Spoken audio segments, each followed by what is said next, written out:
مسلمان نے عمرے کا اگر احرام باندھ لیا یا میقات پر پہنچ کر باندھا تو دنیا میں ساری طرفوں کی میقات مقرر ہیں، لیکن بہرحال میں اس وقت پاکستان میں بیٹھا ہوا ہوں کہ مسلمان نے اگر کسی جگہ سے بھی احرام باندھ لیا تو اب اس کے لیے ضروری ہے کہ وہ یہاں سے لے کے جب تک خانہ کعبہ شریف نظر نہیں آتا تب تک وہ پڑھتا جائے گا لبیک اللہم لبیک لبیک لا شریک لک لبیک ان الحمد والنعمت لک والملک لا شریک لک۔ اب میرا دل چاہ رہا ہے کہ آج اسی ٹاپک پر ہم رہیں کہ یہ کیا معاملہ ہے۔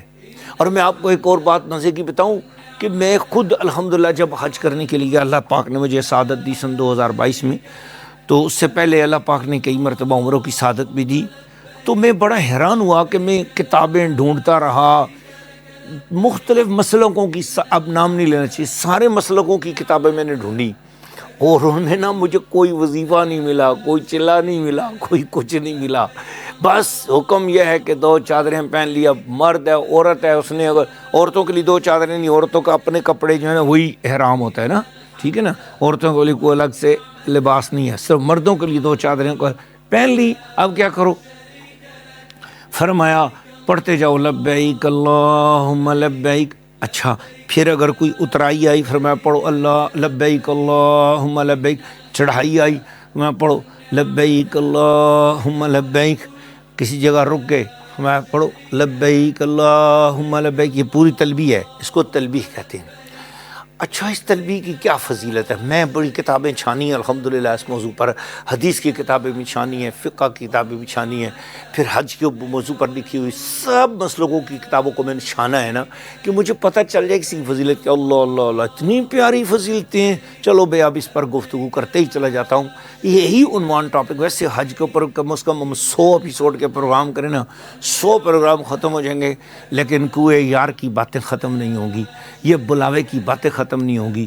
ہاں جی، وہ کیا کہتے ہیں کہ پھر جا رہے ہیں اہل محبت کے قافلے، پھر یاد آ رہا ہے مدینہ حضور کا۔ یہ تو مدینہ اور مکہ کی باتیں ایسی ہیں، انہی باتوں سے دل خوش ہوتا ہے، روح تازہ ہوتی ہے۔ عورت ہو یا مرد، وہ چاہتے ہیں کہ بس سب کام چھوڑ دیں اور انہی باتوں کو ہم سنتے رہیں، کرتے رہیں دن رات کوئے یار کی باتیں، سنتے رہیں دن رات سوئے یار کی باتیں۔ اچھا تو میں بات یہ کر رہا تھا کہ لبیک اللہم لبیک پڑھتے ہیں، تو میں نے سارے وظیفوں کی کتابیں پڑھی، پتہ چلا کسی اور وظیفے کی، کسی صورت کی، دعائے گنج العرش کی، دعائے جمیلہ کی کوئی ضرورت نہیں ہے، کسی وظیفے کی ضرورت نہیں ہے، کسی وظیفے کی ضرورت نہیں ہے، کسی ورد کی ضرورت نہیں ہے، کچھ بھی نہیں پڑھنا، بس یہی پڑھتے جانا ہے۔ تھک گئے سو جاؤ، آنکھ کھلی تو یہی وظیفہ پڑھو، نماز پڑھ لیے اس کے بعد یہی وظیفہ پڑھو۔ سفر کی نماز ہے آپ کی، رستے میں آپ نے 2 فرض پڑھنے ہیں، یعنی کہ ظہر میں، عشاء میں اور عصر میں، تو یہ 3 نمازوں کے اندر آپ 2 فرض پڑھیں گے، لیکن سنتیں آپ کے پاس ٹائم ہے، سنتیں پڑھیں گے، اور پہلی بھی اور بار والی سنتیں بھی پڑھیں گے۔ نفل کا ٹائم ہے تو نفل پڑھ سکتے ہیں آپ، لیکن اس کے علاوہ کوئی اور عبادت نہیں ہے۔ بس آپ نے پہاڑ دیکھا تو لبیک اللہم لبیک لبیک لا شریک لک لبیک ان الحمد والنعمت لک والملک لا شریک لک لبیک، یہ تلبیہ ہے، یہ پڑھتے جاؤ، پڑھتے پڑھتے پڑھتے پڑھتے جدہ شریف آ گیا یہی پڑھنا ہے، یا ریاض آ گیا یہی پڑھنا ہے، یا قصیم ایئرپورٹ آ گیا، جو بھی ایئرپورٹ ہے، یا پھر آپ اگر شپ کے ذریعے گئے تو جدہ آ گیا، تو آپ وہاں پہ سے اترے، ٹیکسی میں بیٹھ رہے ہیں یا اپنی گاڑی میں بیٹھ رہے ہیں یا بس میں بیٹھ رہے ہیں، فرمایا لبیک اللہم لبیک، یہی پڑھو۔ اب گاڑی چل رہی ہے، رستے میں آپ نے ادھر ادھر دیکھنا شروع کر دیا، آپ کو پہاڑ نظر آئے، جنگل نظر آئے، کچھ چیز نظر آئی، آپ نے یہی پڑھنا ہے لبیک اللہم لبیک۔ یہ لبیک ہے کیا چیز؟ آج بس میں اسی ٹاپک پہ گفتگو کرتا ہوں، تھوڑا سا آپ کو میں نے سسپینس میں ڈالا، لیکن اب بھی اس کی تشریح کروں گا، آپ کا دل روشن ہو جائے گا، آپ اتنے خوش ہو جاؤ گے، آپ کہو گے مفتی صاحب آپ بولتے ہی رہو تو ہم سنتے ہی رہے۔ میں بھی آپ کو یہی تو چاہتا ہوں کہ آپ پیار کے ساتھ سنتے جاؤ اور ہم سناتے جائیں۔ تو میں نے کتابیں پڑھی، تو میں نے کہا یہ لبیک کیا چیز ہے؟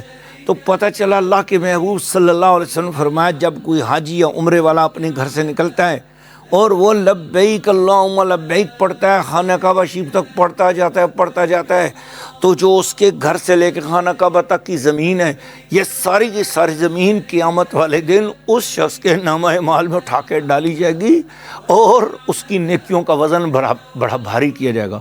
اللہ اکبر۔ اگر کوئی کینیڈا سے چلا، امریکہ سے چلا، اگر کوئی چائنا سے چلا، جاپان سے چلا، اللہ رشیا کی آخری ریاستوں سے چلا، الاسکا سے چلا، جی جاوا سماٹرا سے چلا، اللہ اللہ اللہ اللہ، اور خانہ کعبہ تک پہنچا، اس کے قدموں کے نیچے کتنی بڑی زمین آئے گی، اور وہ زمین اس کے قیامت کے دن اس کے نامہ اعمال میں نیکیوں کے پلڑے میں تولی جائے گی۔ اللہ اکبر، کیا عظیم سعادت ہے ایک حاجی کے لیے۔ فرمایا جس وقت حاجی حج کی نیت کے ساتھ اپنے حلال مال میں سے، میں نے لفظ حلال مال بولا ہے، اس پہ ذرا غور کریں۔ آج کے دور کے جو لوگ جدید دور کے آن لائن کمائی کے ذریعے بنائے ہوئے ہیں، حرام ذریعے، وہ ان حرام ذریعوں سے بچیں، اپنے مال کو حلال کریں، علماء کرام سے پوچھ کر کمائی کریں، ہر اپنی کمائی کو طریقے سے مطابق چلیں، صحیح طریقے سے۔ تو حلال مال سے جب حاجی حج کرنے کے لیے نکلتا ہے، فرمایا جب وہ پہلا قدم اٹھاتا ہے اور بولتا ہے لبیک اے اللہ بے حاضر ہوں، لبیک اللہم لبیک، اے میرے پیاری ساری عطاؤں کے مالک اللہ، سارے خزانوں کے مالک اللہ، ساری میری مشکل کشائیاں کرنے والے اللہ، وحدہ لا شریک اللہ، تیرے سوا کوئی دینے والا نہیں، تیرے سوا کوئی بخشنے والا نہیں، تیرے سوا کوئی خدا نہیں، تو ہی خدا ہے، نبیوں کا خدا بھی تو، ولیوں کو خدا بھی تو، پیروں بزرگوں کو خدا بھی تو، فرشتوں کا خدا بھی تو۔ اللہم کا مطلب یہ ہے لبیک اللہم لبیک، ساری کائنات کے خدا میں تیرے لیے حاضر ہوں، لبیک اللہم لبیک، لبیک لا شریک لک لبیک، اے اللہ اس بات پر لبیک کہتا ہوں کہ تیری ذات اور صفات میں کوئی شریک نہیں ہے، اے اللہ تیرے جیسا کوئی نہیں ہے، تو حسین ہے، تو جمیل ہے، تو کریم ہے، تو پیارا ہے، تجھ سے بڑھ کر پیار کوئی نہیں کر سکتا، 70 مائیں مل کر وہ پیار نہیں دے سکتی جب تو پیار، 70 مائیں کیا چیزیں یار، دنیا کی ساری مائیں مل کر وہ اپنے ایک لوتے بیٹے کو پیار نہیں دے سکتی جو اللہ اپنے گناہگار بندے کو پیار دیتا ہے۔ لا شریک لک لبیک ان الحمد، بے شک ہر قسم کی تعریف، لک والملک تیرے ہی لیے ہے اور ساری مخلوق تیری ہے، سارا ملک تیرا ہے، لا شریک لک، تیرے ساتھ کوئی شریک نہیں۔ بار بار اس بات کا اعلان اور اظہار کرنا ہے تاکہ انسان کے دماغ میں توحید پکی بیٹھ جائے، ہر قدم پر یہی احساس ہو کہ اللہ کے علاوہ کوئی نہیں۔ اس لیے آج چلے ہٹا دیے، وظیفے ہٹا دیے، میں نے رنگ برنگا جبہ پہنا ہٹ جائے گا، یہ امامہ پہنے اتر جائے گا، یہ لاٹھی ہاتھ میں سے ہٹ جائے گی، عورتوں کے لیے تو وہ لباس موجود ہے لیکن مردوں کے سب سلسلے ہٹ جائیں گے، سلسلے کی ٹوپیاں، سلسلوں کے رنگ، سلسلوں کی ساری چیزیں ہٹ جائیں گی، صرف 2 انسلی چادریں پہنی جائیں گی، اور انہی چادروں کے اندر بندہ کہتے کہتے کہتے کہتے خانہ کعبہ تک پہنچ جائے گا۔ اس لبیک میں اندر راز کیا ہے؟ اصل میں لبابا، اس سے یہ لفظ لبیک جو ہے نا، اس کا مطلب ہے اے اللہ میں اپنے پورے دل سے، دماغ سے، شعور سے، پورے ذوق سے، پورے شوق سے تیری ہر اس بات پر حاضر ہوں، یہ میری گردن تیرے سامنے جھکی ہوئی ہے، جو حکم مجھ پہ تو چلائے گا تیرے حکم کے سامنے بس میری خواہشات کچھ نہیں، میرے ارادے کچھ نہیں، میری سوچیں کچھ نہیں۔ آج کے بعد سر میرا ہے تو خیال تیرا ہوگا، آنکھیں میری ہوں گی، دیکھنا تیرا ہوگا، زبان میری ہوگی، تیری مرضی سے بولے گی، دل میرا ہوگا، اس پہ قبضہ تیرا ہوگا، نفس میرا ہوگا، تیری مرضی پہ چلے گا۔ یہ لبیک کہنے کا مطلب یہ ہے۔ اس کا مطلب نہیں ہے کہ حاجی گیا مکے تو مڑ کے آیا تو پہلے کو زیادہ اس نے چکر اور بد گئے، یہ چیزیں چھوڑے۔ آج کل کے حاجی بھی اس قسم کے حاجی آ گئے ہیں، تو اس لیے میں آج حاجیوں کی بھی اصلاح کرنا چاہتا ہوں، اور وہاں بھی جیب تراشیاں شروع کر دی ہیں، اور خاص کر میرے ملک پاکستان کے لوگوں کی تربیت کرنا بھی میرا فرض بنتا ہے۔ خبردار کسی کا کروڑ روپے کا بھی پڑا ہو آنکھ مت اٹھا کر دیکھو، نہ کسی کا موبائل اٹھاؤ، نہ کسی کی گھڑی اٹھاؤ، نہ کسی کا پین اٹھاؤ، نہ کسی کی چیز اٹھاؤ، کسی کی کوئی شے پڑی ہو خبردار مت اٹھاؤ، ریال پڑے مت اٹھاؤ، ڈالر پڑے مت اٹھاؤ، کوئی چیز مت اٹھاؤ، اپنی ایمانداری کا ثبوت دو۔ یہ لبیک کا مطلب ہے۔ لبیک کا مطلب یہ نہیں ہے کہ آپ چوریاں بھی کرنے لگ جاؤ، فراڈ بھی کرنے لگ جاؤ، الٹے سیدھے کام بھی کرنے لگو، اور یہاں سے گئے اور واپس آ کر اس سے بڑا ڈبل جو ہے نا گیمر بن جاؤ۔ نہ، لبیک کا مطلب ہے کہ اللہ آج کے بعد آج سے پہلے جو ہو گیا وہ معاف کر، آئندہ کے لیے اللہ میں کچھ بھی اپنی مرضی سے نہیں کروں گا، تیرے دین پر چلوں گا، تیرے قرآن پر چلوں گا، تیرے نبی کی سنت پر چلوں گا، یہ معنی ہے لبیک کا۔ لیکن افسوس ہے کہ یہاں سے کوئی لوگ سیکھ کر ہی نہیں جاتے۔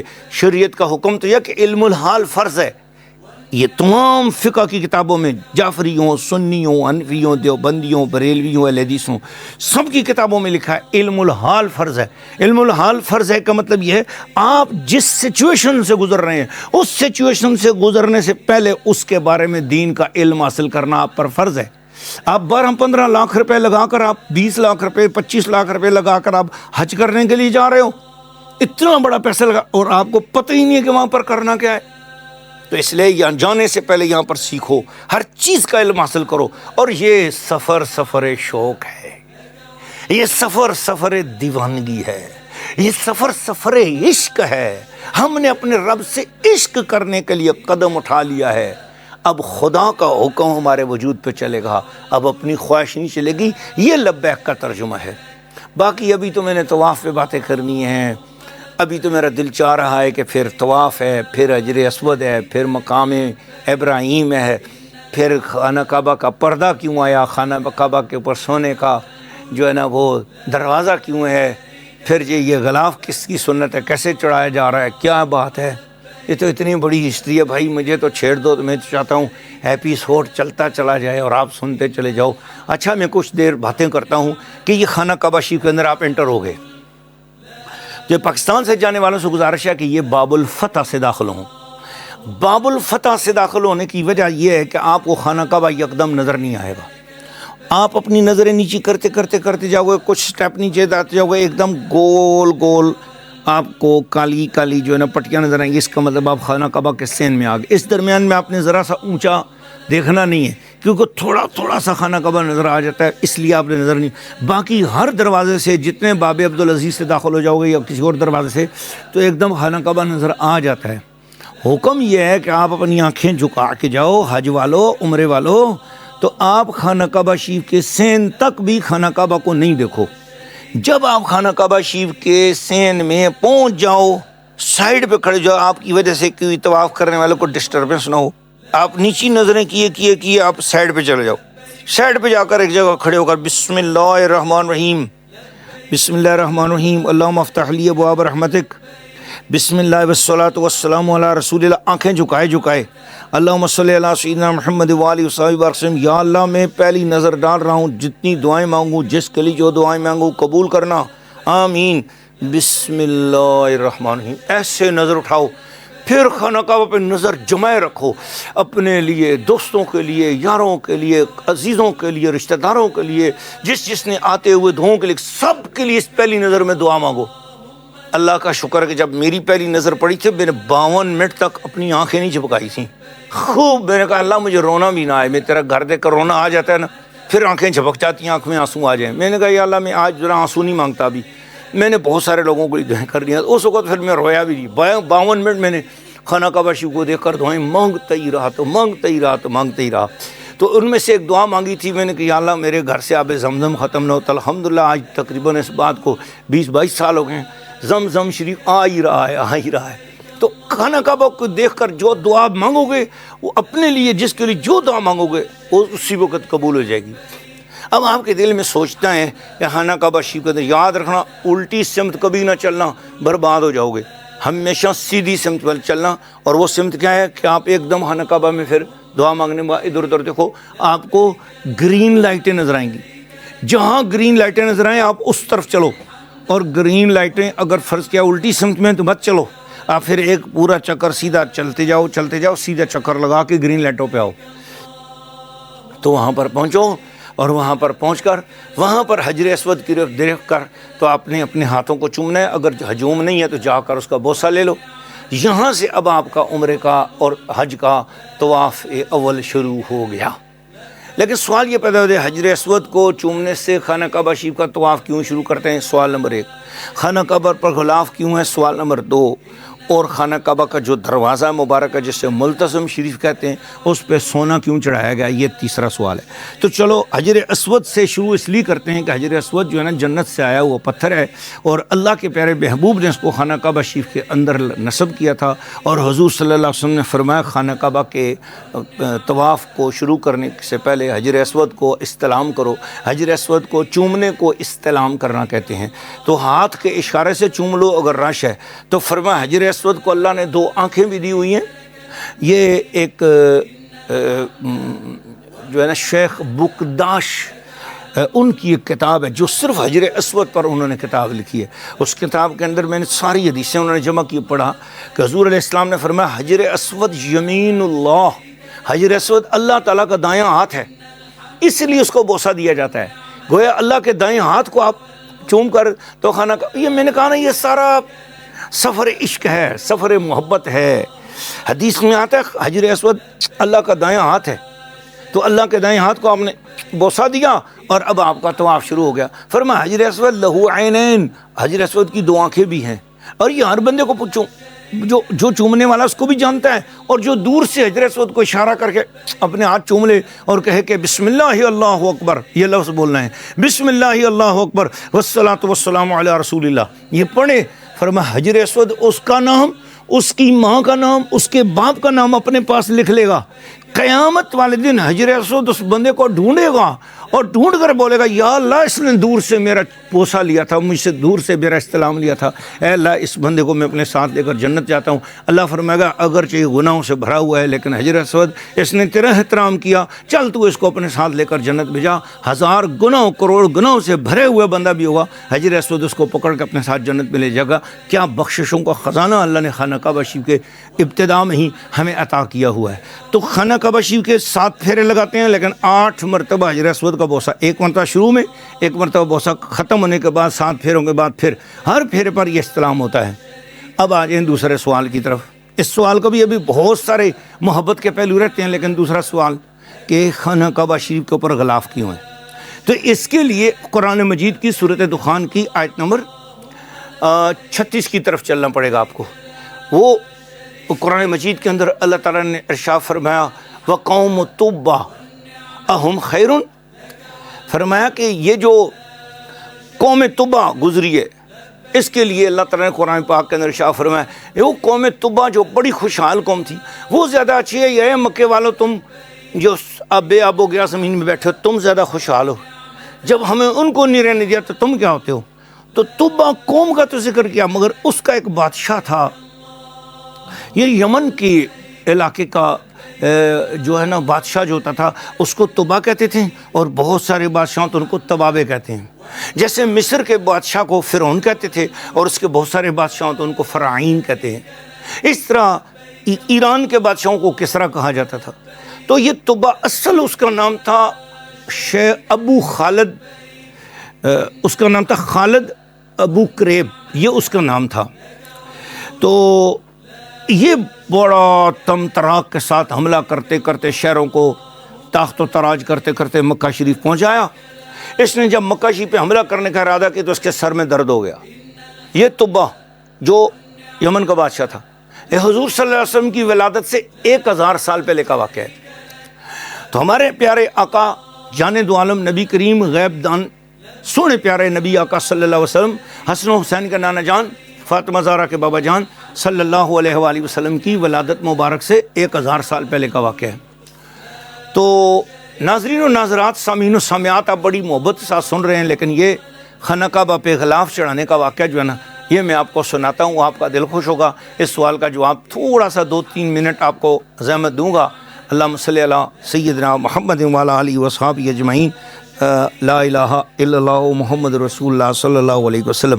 تو میں درود شریف بھی پڑھ رہا ہوں اور آپ کو واقعہ سناتا ہوں۔ تو تبا حمیری جو تھا، اس کا نام تبا حمیری تھا، وہ وہاں سے نکلا اور جب وہ مکہ شریف پہ حملہ کرنے کے لیے پہنچا تو یہاں اس کے سر میں درد ہو گیا، درد دور نہیں ہو رہا تھا، دوائیاں کر گئے، ڈاکٹر آ گئے، حکیم آ گئے، نسخے مل دیے، سب کچھ ہو گیا، درد دور نہیں ہوا۔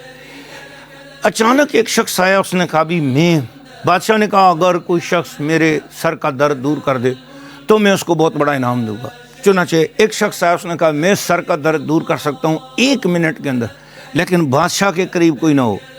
تو بادشاہ کا جو چیف آف آرمی اسٹاف تھا اس نے کہا دیکھو اگر درد دور نہ ہوا نا, تم باہر نکلو گے تو میں تمہارا سر قلم کر دوں گا, اس کا میں جان حاضر ہے, کوئی پرواہ نہیں.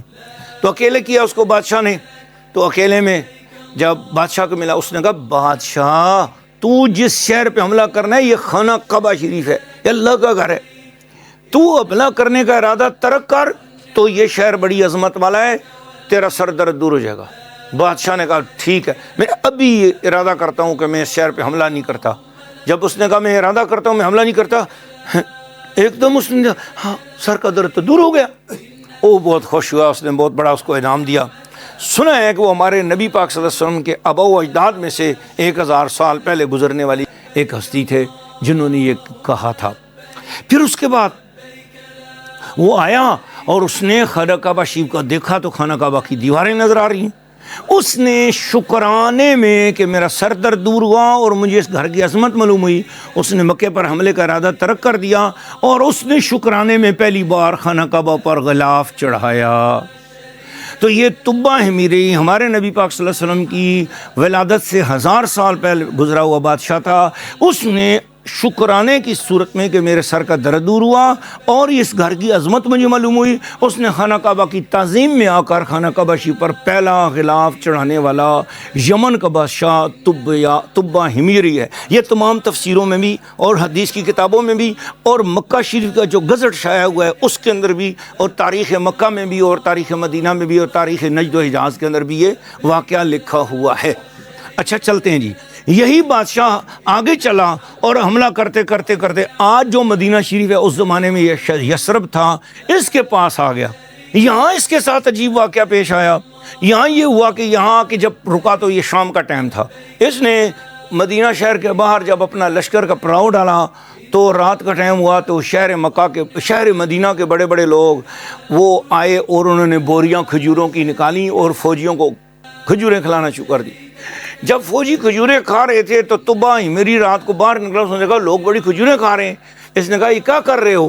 انہوں نے کہا کہ جناب یہ شہر کے لوگ کھجوریں لائے ہیں, ساتھ دودھ لائے ہیں, ہمیں کھجوریں دودھ کھلا رہے ہیں.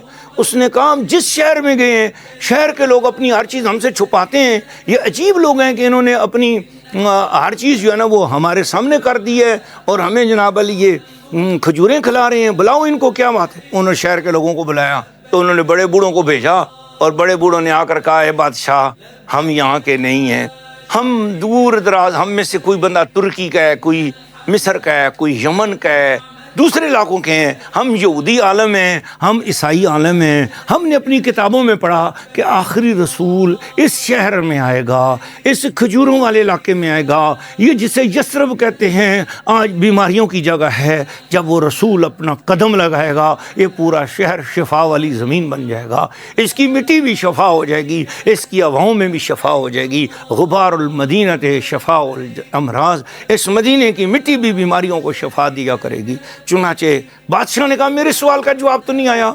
کہا بادشاہ یہی تو ہے کہ ہم یہاں کے ہیں نہیں, ہمیں پتہ ہے تو کل جنگ کرے گا, ہو سکتا ہے ہم سب کے سب مارے جائیں, پر ہم نے اپنی کتابوں میں پڑھا آنے والا رسول بڑا سخی ہوگا, وہ دشمنوں کے لیے چادر بھی بچھائے گا, وہ گالیاں دینے والوں کو پھول برسائے گا, وہ برا بلا کہنے والوں کو بھی دعائیں دے گا. ایسا اخلاق والا رسول ہم نے اس کو دیکھا تو نہیں, اس کی سیرت سنی ہے, ہم نے سوچا کہ تو بھی ہمارا دشمن ہے تو چلو اس نبی کی سنت ادا کرتے ہوئے ہم تجھے کھجوریں ہی کھلا دیتے ہیں, تو کھجوریں کھا لے, تو خوش ہو جائے گا. اس شاید کل ہم مر جائیں تیرے ساتھ جنگ کرتے ہوئے, تو کم از کم ہمارے رسول کے آنے سے پہلے ہم اس کی سنت پہ عمل کر کے شاید اسی بہانے ہماری بخشش ہو جائے. ابھی بادشاہ نے یہ باتیں سنی, اس کی آنکھوں میں آنسو آ گئے. اس نے کہا اچھا. چنانچہ بادشاہ نے بھی جنگ کرنے کا ارادہ ترک کر دیا اور اس نے کہا کہ اے فوجیوں جوتے اتار دو, اے سب لوگوں جوتے اتار دو, میں اس شہر کا جس میں آخری رسول آنے والے ہیں اس کا ننگے پیر ہو کر اس شہر کے اندر چلنا چاہتا ہوں, اس کی مٹی میرے جسم کے ساتھ لگے. چنانچہ بادشاہ نے کہتے ہیں کہ اس شہر کے اندر گھومنا شروع کر دیا. پھر اس نے کہا میں جاتا ہی نہیں ہوں. اس نے وہاں پر 1000 مکان بنائے اور پھر اس میں ایک بڑا مکان بنایا, ڈبل سٹوری منزل مکان بنایا, اور اس مکان کو کہا کہ ہاذا للنبی آخر الزمان، یہ آخری نبی آخر الزمان نبی کے لیے میں ہدیہ مکان بنا رہا ہوں، ان کے میلاد کی خوشی میں، ان کے آنے کی خوشی میں کہ وہ تشریف لائیں گے۔ یہ کہہ کر اس نے اس مکان میں ابھی رہائش اختیار نہیں کی تھی کہ اچانک پتہ چلا یمن میں بغاوت ہو گئی ہے، وہ واپس جانے لگا۔ یہ سارا واقعہ اگر آپ پڑھنا چاہیں تو تفسیر ضیاء القرآن کے اندر اسی صورت دخان کی آیت کے اندر اس کی تفصیل میں یہ واقعہ سارا موجود ہے جو میں کہہ رہا ہوں، اور دیگر تفسیروں کے اندر بھی یہ واقعہ موجود ہے۔ اور ابھی ایک کتاب چھپی ہے مدینہ مکہ شریف سے، مکہ یونیورسٹی سے، اس کا نام ہے الرحیق المختوم، صفی الرحمن مبارک پوری کی۔ یہ واقعہ اس کتاب کے اندر بھی موجود ہے۔ تاریخ کی بڑی مستند کتابوں میں واقعہ موجود ہے۔ میں کچی بات کبھی نہیں کرتا، حوالے کے ساتھ کرتا ہوں۔ اچھا تو میں اپنی گفتگو ختم کرتا ہوں۔ چنانچہ اس بادشاہ کو یمن جانا پڑ گیا، اس نے جاتے ہوئے چمڑے کا ایک خط لکھا، اس کے اندر لکھا، اے نبی آخر زمان، میں نے آپ کا زمانہ تو نہیں پایا، مجھے نہیں پتا آپ کب آئیں گے، لیکن جب آپ آئیں تو میرا سلام قبول کریں اور اپنے غلاموں میں میرا نام بھی شامل کریں۔ والسلام طبہ حمیری خالد ابو کریب۔ یہ کہہ کر اس نے اپنا ایک شہزادہ وہیں پر چھوڑا اس ڈبل مکان میں، اور کہا جب وہ نبی آئیں تو یہ مکان میری طرف سے ان کو ہدیہ دے دینا۔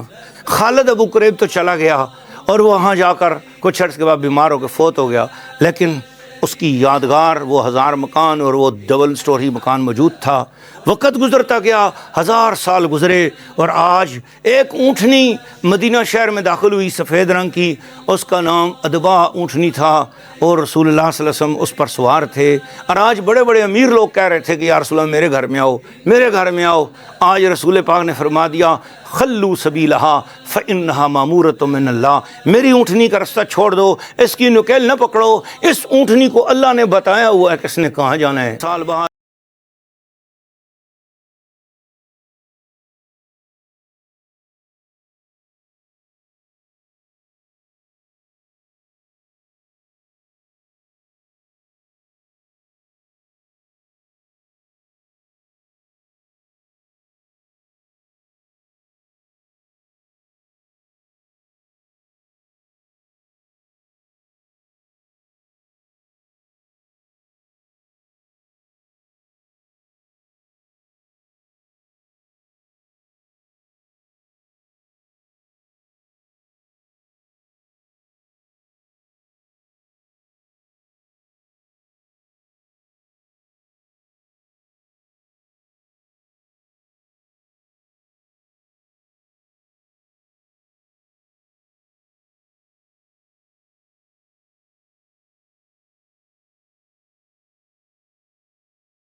تو محبت اور عشق کی داستان سنانے، لیکن کچی بات نہیں کرتے، پکی بات کرتے ہیں۔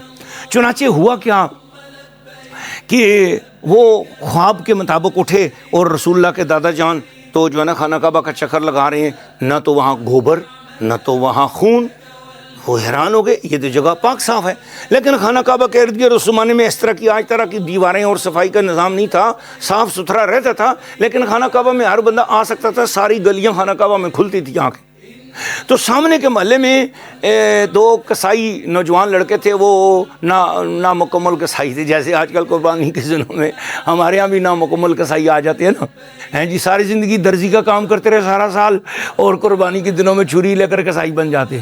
تو اس طرح کے وہ کسائی تھے، انہوں نے ایک گائے کو گرایا، وہ گرائے، ان سے جب آدھی چھری چلی تو گائے ان کے ہاتھ سے چھوٹ گئی، اس نے لاتیں ماری، رسی ٹوٹ گئی، وہ دوڑتی اس مقام پہ آگری جہاں آج آب زمزم ہے، انہوں نے وہیں پر اس کو کاٹا پیٹا، تو چنانچہ اس کاٹنے پیٹنے سے وہ جگہ خون اور گوبر سے لتھڑ گئی۔ حضرت عبد المطلب سمجھ گئے خواب کی ایک علامت پوری ہو گئی۔